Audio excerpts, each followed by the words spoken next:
Right, I'm ready. Okay.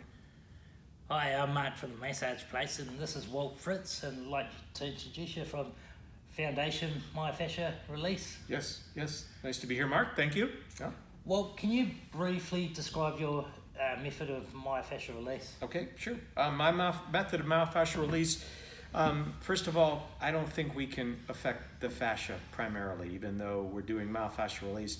To me, myofascial release is about what we do with our hands. It's a style of stretching, a style of manual therapy that people often identify as myofascial release, even though other people feel that the problems all lie within the connective tissue of the fascia, or that somehow I can touch somebody and choose to impact just their fascia, not the muscle or the nervous system and everything else. So my version of myofascial release, it resembles much of what I was taught back in the early 90s in terms of what I do with my hands. But what I'm thinking is drastically different, as well as how I engage my patients is drastically different, I think. Well, how would you describe to a new client your process of treatment? Yeah, I tend to keep it exceedingly simple. I tend to frame it from what their perceptions are. I love to just call it, we're going to stretch you right now. We're going to engage you. I'm going to push on you and impact you, but I want to do it in a way that you define as being potentially helpful. That whatever I do with my hand or my hands, that I came in close contact, or I'm almost touching or replicating the pain. Whether I don't want to make you hurt, but I want to bring that awareness to you that I'm putting pressure in an area that you find useful, or that I'm touching that place. Or conversely, it could be that when I put pressure in an area, it calms your pain. Yeah. It's something that you identify as relevant versus me telling you it's relevant. How would you get a new client to cooperate with the new patient-centered approach? Well, I unlike a lot of therapists, I truly only offer a patient-centered approach, which is tough because a lot of my patients and a lot of patients that come to see us, they're expecting us to know what's wrong with them and to know what's best for them, and almost that they stay quiet while we fix them, or while we take care of it, or while we dig it out of them. And it takes a bit of work sometimes from the therapist's perspective to get the patient to be a partner in the therapeutic relationship versus being just the receiver of the therapy and of all our expertise. I see way too many therapists acting solely from their ego instead of working from a partnership of an equal place with their patients. And it's not always easy, but I think it can be hard work, but I think it's good work. Do you think therapists get stuck down rabbit holes? Yeah, you know my rabbit hole theory, and we train in rabbit holes. The more training we take under a certain line of training or style of massage or manual therapy, the more deeply invested we get at the bottom of that rabbit hole, where you tend not to see outside the rabbit hole at all. You don't see how other people are thinking, other people are operating. You don't tend to look at the other biases that are out there. You simply get your bias confirmed constantly because you're in the bottom of that rabbit hole with your peers who are all talking the same language about muscle or fascia or nerves or lymph or all the different things that we get trained in. But I think when you pop your head out of the rabbit hole and look around at what other people are doing, there's remarkable similarity in the way we all work, but we're all speaking these different languages. And I'm not saying you can't impact fascia or muscle or anything singularly, but I think we tend to forget that we're working on a human being and not a subset of their tissues. So how do you get a new client to really cooperate with that? How would you describe it to them?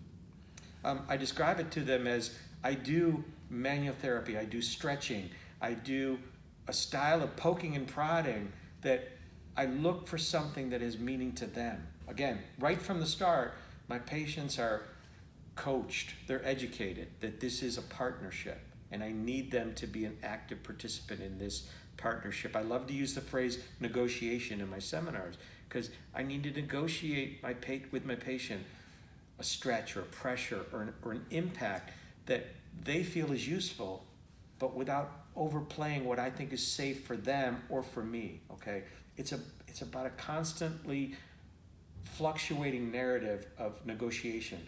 can I do something with you right now in this moment that feels like it's helping with your pain? Okay, and if so, I'm going to stick with it.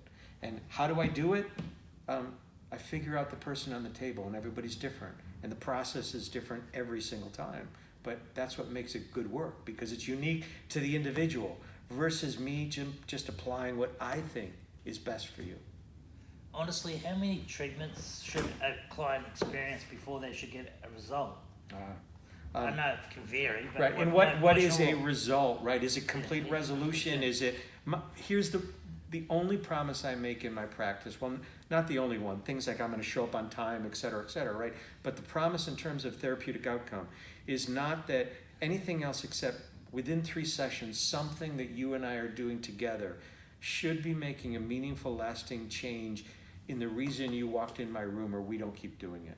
Okay? I don't try and sell you that it's going to take X number of sessions, or I don't try to sell you on the thought that since this is a more severe problem or longer lasting problem, it's going to take you a lot longer.